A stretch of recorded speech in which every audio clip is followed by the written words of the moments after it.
एक बार की बात है, एक छोटे से गांव में अनिल नाम का एक आदमी रहता था। अनिल एक गरीब किसान था जो अपने और अपने परिवार के लिए दिन रात मेहनत करता था। अपनी कड़ी मेहनत के बावजूद अनिल हमेशा अपने परिवार का भरण पोषण करने के लिए पर्याप्त धन कमाने के लिए संघर्ष करता रहा। अनिल का जीवन आसान नहीं था और वह अक्सर भावनात्मक रूप से थका हुआ महसूस करता था और गुजारा करने के अपने निरंतर संघर्ष से थक जाता था। उसकी एक पत्नी और 2 बच्चे थे जिनसे वह बहुत प्यार करता था, लेकिन उसे अक्सर लगता था कि वह उन्हें वहां उनका अच्छे से पालन पोषण नहीं कर पा रहा है। वह अपने बच्चों को स्कूल भेजने का खर्च वहन नहीं कर सकता था और उन्हें गुजारा करने के लिए खेत पर काम करना पड़ता था। अनिल की पत्नी भी अपने स्वास्थ्य से जूझ रही थी और वह उसे डॉक्टर के पास ले जाने और उसके इलाज के लिए पैसा नहीं था। वह वर्षों से एक पुरानी बीमारी से पीड़ित थी और ये हर दिन बदतर होती जा रही थी। अनिल असहाय महसूस कर रहा था और वह अपनी पत्नी को इस तरह तड़पते हुए नहीं देख सकता था।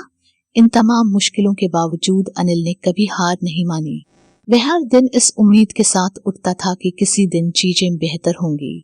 वह अपने खेत पर कड़ी मेहनत करता था, अपने जानवरों और फसलों की देखभाल करता था, एक बेहतर फसल की उम्मीद करता था जिससे उसे अधिक पैसा मिल सके।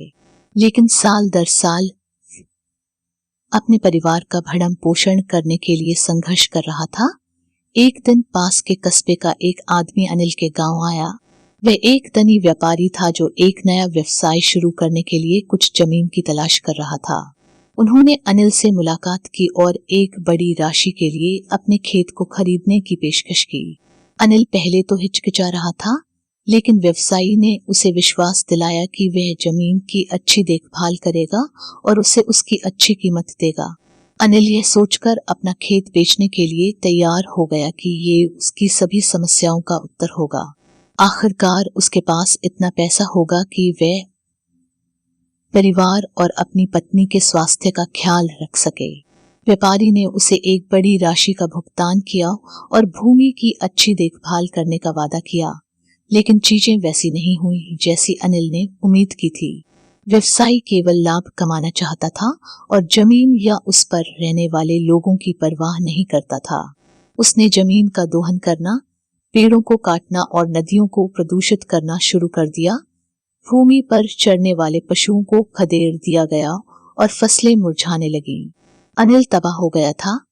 उसने अपना खेत, अपना घर और अपनी आजीविका खो दी थी। उसके पास पैसे नहीं बचे थे और उसका परिवार बेघर था। उनकी पत्नी की तबीयत खराब हो गई थी और उन्हें तत्काल चिकित्सा की आवश्यकता थी। अनिल को समझ नहीं आ रहा था कि क्या करे। एक दिन जब वे निरुद्देश्य घूम रहा था, उसने देखा कि लोगों का एक समूह एक ऐसे व्यक्ति के पास जमा है, प्रेम और करुणा के बारे में उपदेश दे रहा था। वह आदमी इस बारे में बात कर रहा था कि हमें जरूरत के समय एक दूसरे की मदद कैसे करनी चाहिए और कैसे हमें हमेशा एक दूसरे के प्रति दयालु रहना चाहिए। अनिल आदमी के शब्दों से हिल गया था। वह उसके पास गया और उसे अपनी स्थिति के बारे में बताया। उस आदमी ने धैर्य से सुना और फिर उसे अपने साथ चलने को कहा। वह अनिल को जंगल में एक छोटी सी झोपड़ी में ले गया जहां लोगों का एक समूह रहता था। वे अनिल की तरह गरीब थे, लेकिन उन्होंने एक समुदाय बनाया था जहां वे एक दूसरे की मदद करते थे और जो कुछ उनके पास था उसे साझा करते थे। उस व्यक्ति ने अनिल को समुदाय से परिचित कराया और उन्होंने उसका खुले हाथों से स्वागत किया। उन्होंने उसे और उसके परिवार को रहने के लिए जगह दी और उन्हें भोजन और कपड़े मुहैया कराए। यहाँ तक कि वे उसकी पत्नी के इलाज के खर्च में भी उसकी मदद करते थे और उसके दूर रहने पर उसकी देखभाल करते थे। अनिल इन लोगों की दयालुता से अभिभूत था। ऐसी करुणा का उसने पहले कभी अनुभव नहीं किया था। उसे लगा जैसे उसे एक नया परिवार मिल गया है और वह उनकी मदद के लिए आभारी था। वह उनके दैनिक कामों में उनकी मदद करने लगा और उनके समुदाय का हिस्सा बन गया। जैसे जैसे समय बीतता गया, अनिल की पत्नी की सेहत में सुधार होने लगा और अनिल मजे से अपनी जिंदगी जीने लगा तथा अपने बच्चों को पढ़ाने लगा।